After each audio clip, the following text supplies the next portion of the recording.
जय Narayan all of you. आज हम लोग ट्रिग्नोमेट्रिक का पार्ट सेकंड स्टार्ट करने जा रहे हैं।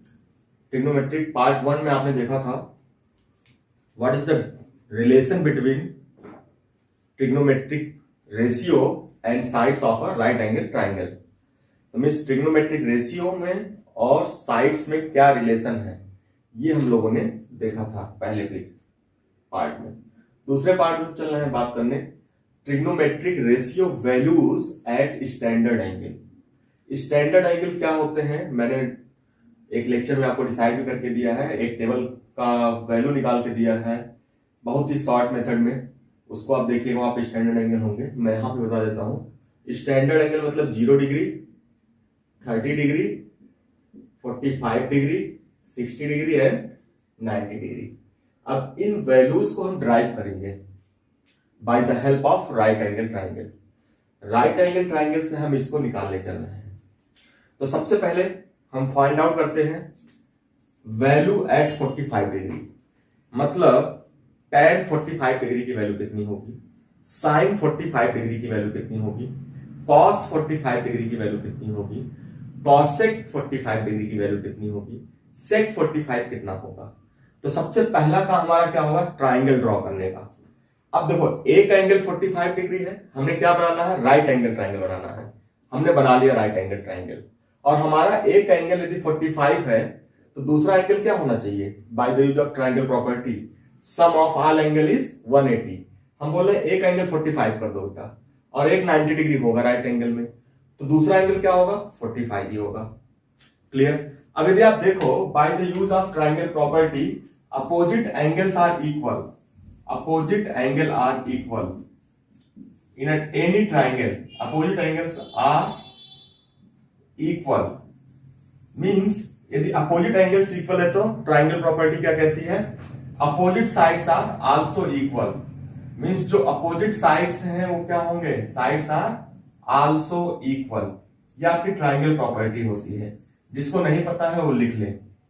मीन्स यदि किसी भी ट्राइंगल में दो एंगल इक्वल हैं तो उनके अपोजिट साइड्स क्या होंगे, इक्वल होंगे। तो इतना क्लियर हो गया। अब सपोज यदि मैं इसको by the use of triangle property से एज्यूम करूं BC is equal to A, क्या लिखा बेटा, BC is equal to A, तो AC कितना होगा, A होगा by the use of triangle property. तो सबसे पहला हम निकालते हैं sine theta, sine 45। Sine 45 degree क्या होगा बेटा, sine 45 degree means what is the means of this, perpendicular upon hypotenuse. और यहां पे हाइपोटेनियस क्या होगा बेटा, by the use of right angle property hypotenuse क्या होगा, base square plus perpendicular square is equal to √2a। ये निकाल सकते हो आप, क्या होता है राइट एंगल ट्राइंगल में, perpendicular square plus base square. तो हाइपोटेनियस क्या हो जाएगा, a square plus a square, तो h square is equal to 2a square, तो h is equal to √2a, ये होगा बेटा। तो हाइपोटेनियस √2a है, वैल्यू पुट कर दो बेटा। यदि हम ये एंगल ले रहे हैं तो परपेंडिकुलर ये होगा, हाइपोटेनियस √2a, तो a से a कैंसिल आउट, तो साइन 45 डिग्री कितना आ गया, 1/√2। This is a proof that. करना क्या था इसके लिए, सिंपल, बिल्कुल आपको एक राइट एंगल ट्राइंगल बनाना है। राइट एंगल में एक 90 डिग्री होगा, यदि एक 45 है तो दूसरा एंगल भी 45 डिग्री होगा, एक 45 है तो दूसरा भी कितना होगा, 45 डिग्री। अब साइन 45 डिग्री क्या होगा, परपेंडिकुलर अपॉन हाइपोटेनियस, तो इसमें परपेंडिकुलर क्या होगा, a, इसमें परपेंडिकुलर a, दोनों इक्वल है तो कोई फर्क नहीं पड़ता, परपेंडिकुलर अपॉन हाइपोटेनियस, तो a अपॉन √2a, a से a कैंसिल आउट, 1/√2। अब इसी तरह से क्या निकालेंगे हम लोग, cos 45 डिग्री, तो cos 45 डिग्री कितना होगा, क्या होता है, बेस अपॉन हाइपोटेनियस, तो बेस क्या है a, हाइपोटेनियस क्या है √2a, तो a से a cancel out, what is this, 1/√2। और आपने टेबल में देखा है, जितने लोगों ने टेबल का वीडियो देखा है उनको पता होगा कि साइन 45 क्या आता था, cos 45 क्या आता था। अब ये मैंने प्रूफ कर दिया, साइन 45 और cos 45 प्रूफ हो गया। अब बेटा चलते हैं tan 45। tan 45 कितना होगा, मैं यहां लिख रहा हूं, आप लोग भी अपनी कॉपी में लिख लेना तो बता देना मुझे। tan 45 डिग्री क्या होता है, परपेंडिकुलर अपॉन बेस। तो परपेंडिकुलर अपॉन बेस का मतलब a अपॉन ए मतलब tan 45 degree is equal to 1। ये तीन हमने निकाल दिए, और तीन क्या होते हैं, इसके रेसिप्रोकल। अब मैं बोलूं cot 45 क्या होगा, cot 45 डिग्री, तो बोलते हो base upon perpendicular. What is the means of this, a upon a is equal to 1। कहानी अब ऐसी है, पूरी कहानी। अब इसमें करना क्या था, कुछ भी नहीं करना था बेटा, बिल्कुल आसान था। देखो अब चलते हैं हम लोग आगे। cosec 45 कितना होगा, सारी वैल्यू मैं निकाल के दे रहा हूं। cosec 45 क्या होता है, हाइपोटेनियस अपॉन परपेंडिकुलर। हाइपोटेनियस क्या है, √2a, परपेंडिकुलर क्या है, a से a कैंसिल आउट। तो cosec 45 क्या होगा बेटा, √2। cosec 45 क्या होगा, √2। sec 45 लिख दे रहा हूं मैं नीचे पे, sec 45 डिग्री क्या होता है, हाइपोटेनियस अपॉन बेस, तो √2 अपॉन a, तो a से a कैंसिल आउट, √2। कुछ भी आपको याद नहीं रखना है बेटा, सिर्फ तीन वैल्यू यदि आपको याद है, और ये चीजें याद हो जाएंगी। जब आप प्रैक्टिस करोगे तो ऑटोमेटिक याद हो जाएगा, रट जाएगा एकदम, कभी नहीं भूलोगे। इसलिए प्रैक्टिस करते रहो, a lot of number of questions की आप प्रैक्टिस करते रहो। सबसे पहले एनसीईआरटी, फिर एनसीईआरटी एग्जाम्पलर, सबसे पहले एनसीईआरटी फिर एनसीईआरटी एग्जाम्पलर्स। तो हमें लगता है ये आपको समझ में आ गया 45 डिग्री पे वैल्यूज कैसी आएंगी। अब मैं इसको समराइज करूं तो देखो यहाँ पे समराइज करके आपको दे रहा हूं, और ये सबको याद होना चाहिए। sin 45 degree is equal to cos 45 degree, कितना आ गया बेटा, 1/√2। sec 45 degree is equal to cosec 45 degree, कितना आ गया, √2। tan 45 degree is equal to, दो की वैल्यू यहां पे इक्वल थी, ये आपके लिए सबसे बेहतर है याद करना, cot 45 1, ये याद रहेगा। 6 रेशियोज हैं, सारे रेशियोज मैंने लिख दिया। अब आप इसको नोट कर लो, मैं मिटा रहा हूं। अब आगे आते हैं हम लोग इस पे 30 डिग्री और 60 डिग्री की वैल्यू निकालते हैं। 30 डिग्री और 60 डिग्री पे कैसे निकालेंगे, सबसे पहले हम 30 डिग्री के लिए करेंगे। सपोज सबसे पहले क्या बनाओगे, राइट एंगल ट्राइंगल, ऐसे बनाओगे। देखो बेटा जैसे मैं बना रहा हूं, तो ये कितना है 90 डिग्री, ये कितना मान लिया 30 डिग्री, और तो ये कितना होगा, by the use of sum of all angle of a triangle 90 degree, 180 degree. तो 90 डिग्री, 30 डिग्री, 60 डिग्री, ये है ट्राइंगल। अब इसको हमने मान लिया ए है, ये है बी और ये है सी। अब प्रॉब्लम यहां पे ये है कि हमें क्या इसमें कुछ समझ में आ रहा है, इसमें और इसमें कुछ रिलेशन समझ में आ रहा है, नहीं समझ में आ रहा है। हमें इसमें और इसमें कोई रिलेशन समझ में नहीं आ रहा है। मतलब इस साइड में BC यदि A है तो AC क्या होगा, नहीं पता। यदि हम एज्यूम कर लें BC is equal to A, तो ये नहीं पता हमें। तो सबसे अच्छा तरीका हम क्या निकालने जा रहे हैं, एक इक्विलैटरल ट्राइंगल लेंगे। आपके सामने फिगर बना है, लेकिन मैं आपको बनाने का तरीका करके दिखा रहा हूं। सबसे पहले क्या करेंगे, हम एक इक्विलैटरल ट्राइंगल लेंगे। इक्विलैटरल में क्या होता है, सबसे पहली property, all sides are equal.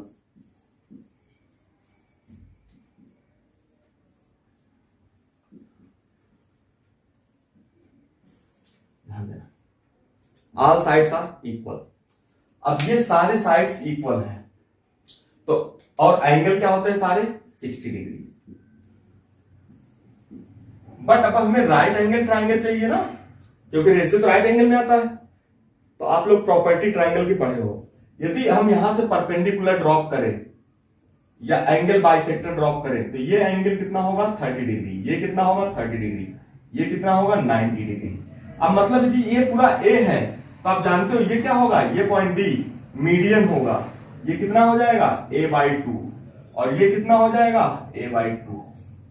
आपका काम हो गया, इतना समझ में आ गया तो ये काम हो गया। तो फिगर ही बना है 90 डिग्री, सेम फिगर मैंने बना दिया। तो आप जानते हो इक्विलैटरल ट्राइंगल में यदि मीडियन होता है तो दो पार्ट में डिवाइड होता है, एंगल बाइसेक्ट्स होते हैं, ये इक्विलैटरल ट्राइंगल की प्रॉपर्टी होती है, जो क्लास 9 या 8 में आपने पढ़ा होगा। अब ये चीजें आ गई आपके सामने, तो ये एंगल कितना है बेटा 30 डिग्री, ये कितना है 60 डिग्री। अब आपको दिख रहा होगा, यदि ये चीज देखो, मैं बोलूं बेटा साइन 30 कितना होगा, साइन 30, हाँ ये क्या होगा, इसको निकाल सकते हो। देखो ये वाला ट्राइंगल देखो बेटा, यदि आप इस ट्राइंगल पे फोकस करो, ये वाला ट्राइंगल, ये ब्लू वाला ट्राइंगल, तो ये राइट एंगल ट्राइंगल दिख रहा है, और ये क्या है, a/2 है, और ये क्या है, a है, तो ये हाइपोटेनियस है, ये क्या है, परपेंडिकुलर, और ये क्या है, बेस। आप निकाल सकते हो, बेस की वैल्यू निकाल सकते हो। कैसे निकालोगे, hypotenuse square is equal to perpendicular square plus base square. Hypotenuse क्या है बेटा, ये कैपिटल ए स्क्वायर, परपेंडिकुलर क्या है, a/2 का होल स्क्वायर, तो बेस क्या होगा, base square B square, B square is equal to A square, इसको इधर ले लो, माइनस ए स्क्वायर बाई 4, तो B square is equal to 3a square by 4। तो what is the means of this, b is equal to square root 3a square by 4। इसको solve करोगे तो क्या आ जाएगा, ऊपर आ जाएगा रूट 3a, नीचे आ जाएगा 2। तो बेटा आपको b मिल गया।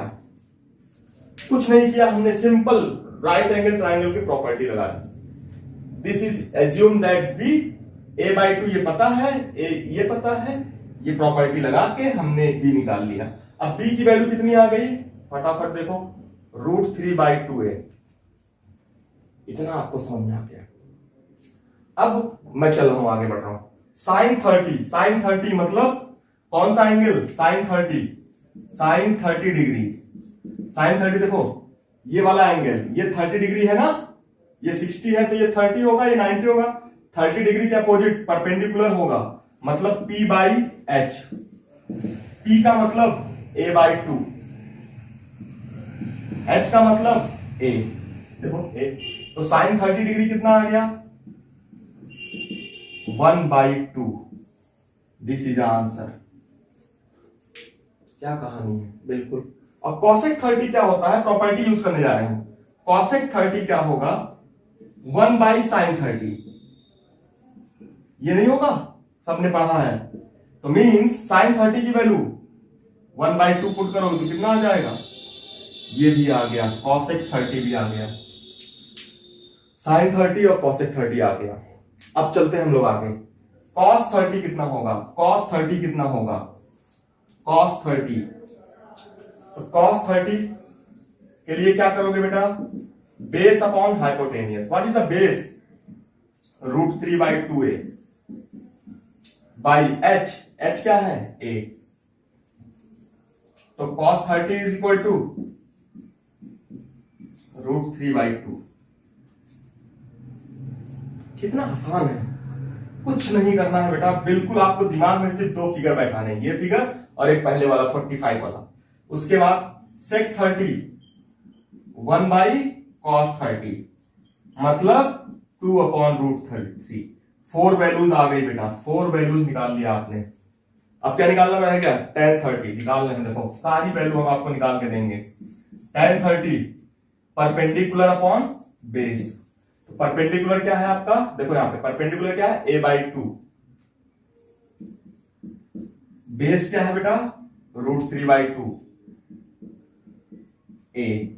अब देखो 2 से 2 कैंसिल आउट, a से a कैंसिल आउट, तो क्या बचेगा, 1/√3। दिस इज अ tan 30, तो tan 30 मतलब 1/√3।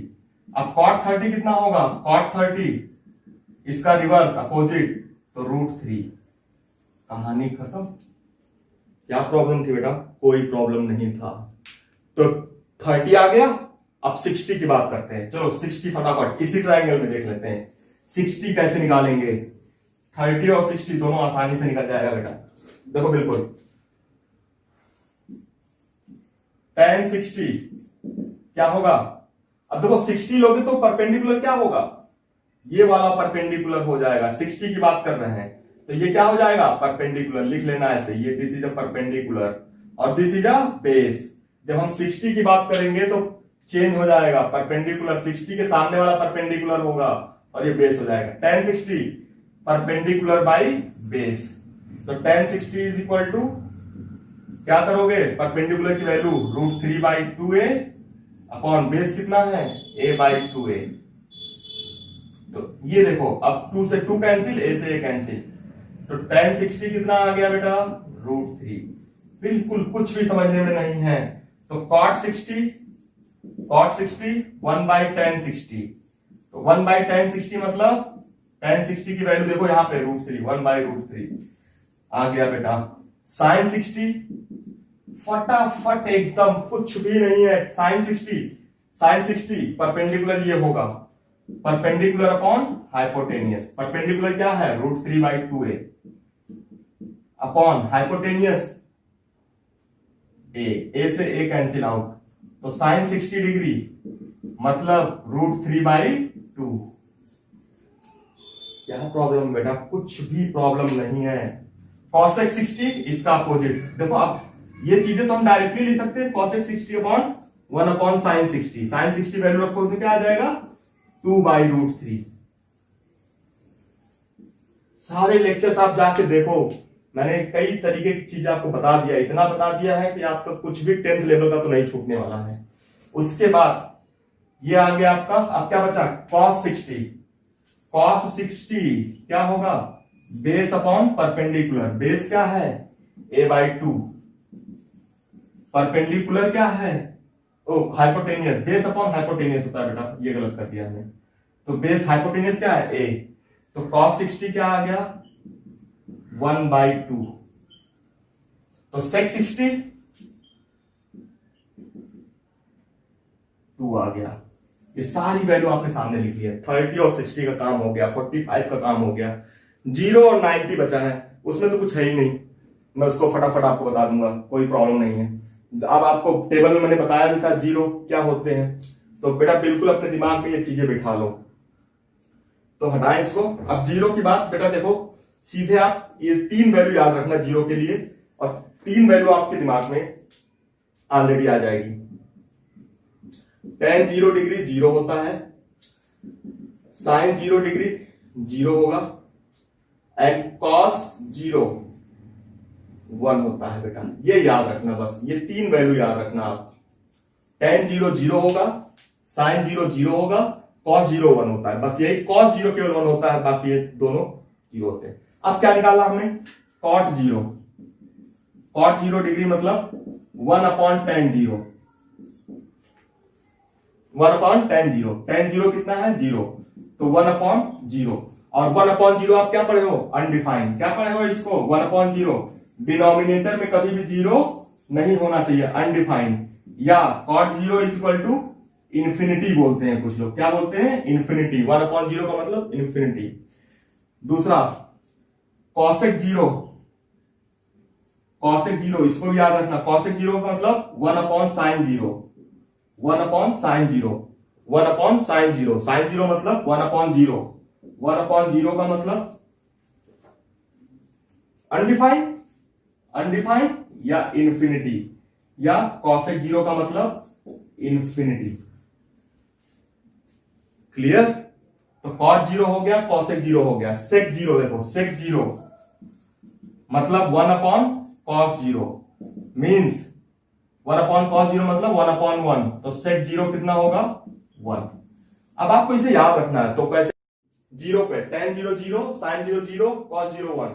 फिर नेक्स्ट 3 का क्या है, ये तो मैंने लिख के दिखा दिया आपको, मैं डायरेक्ट समराइज कर रहा हूं, इसको समराइज कर रहा हूं फटाफट। देखो यहां पे cot 0 इंफिनिटी, जो 0 था इंफिनिटी हो गया, और cosec 0 इसका रिवर्स इंफिनिटी, sec 0 1। ये ऐसे याद रखना, ये 3 याद रहेगा तो ये 3 आ जाएगा। 1/0 इंफिनिटी, 1/0 इंफिनिटी, cos 0 1 का 1 ही रहेगा। अब बात करते हैं 90 की। तो बेटा जो जो यहां पे 0 पे है वो 90 पे चला जाएगा, जो 90 पे था वो 0 पे आ जाएगा। जैसे मैं बोलूं tan 90, tan 90 क्या होगा infinity, undefined. cot sin 90, sin 90 1, and cos 90 0। तो ये 3 चीजें याद रखना बेटा, tan 90 इंफिनिटी होता है। tan 90 इंफिनिटी होता है। तो इंफिनिटी का रिवर्स देखो बेटा, cot 90 1/tan 90 1/tan 90 मतलब 1/इंफिनिटी। तो आप जानते हो 1/इंफिनिटी, जो लोग नहीं जानते हैं वो सर्च कर लें। cot 90 कितना होगा? 0। cot 90 कितना होगा? लिख लेना यहीं पे, tan 90 इंफिनिटी, तो cot 90 0। ये आपके दिमाग में होना चाहिए बेटा। देखो यहाँ पे tan 0 0 था, तो cot 0 क्या था? इंफिनिटी। यहाँ पे tan 90 इंफिनिटी है, तो cot 90 क्या होगा? 0। यहाँ पे sin 91 है, तो cosec 90 क्या होगा? 1। यहाँ पे cos 90 0 है, तो sec 90 क्या होगा? इंफिनिटी। तो इनको रिलेट करके अपने दिमाग में बिठाओ। पहले तो 0 पे याद कर लो सब। tan 0 0 होता है, sin 0 0 होता है, cos 0 1 होता है। अब इसका reciprocal, cot 0 infinity, cosec 0 infinity, अब sec 0 1 का रेसिप्रोकल 1 ही होता है। फिर 90, ये तीन वैल्यू याद करो 90 पे, tan 90 इंफिनिटी, sin 90 1, cos 90 0, ये तीन याद रखो। इसका रेसिप्रोकल, tan 90 का रेसिप्रोकल cot 90 का क्या होगा? 0, sin 90 का 1, cosec 90 इसका रेसिप्रोकल 1, cos 90 0, तो sec 90 इंफिनिटी, रेसिप्रोकल होते हैं। बेटा ये पूरा था स्टैंडर्ड वैल्यूज पे एंगल। इसको बार बार देखो, कम से कम 2-3 बार देख लोगे तो ये क्लियर हो जाएगा, आपके दिमाग में पिक्चर पूरी बन जाएगी। और इसका डेरिवेशन आपके सिलेबस में है, आ सकता है, पूछ सकता है कि ड्राइव करो tan 30 कितना होगा, तो ऐसे ड्राइव करोगे बेटा। Okay, Jai Narayan, once again all of you, thank you everybody.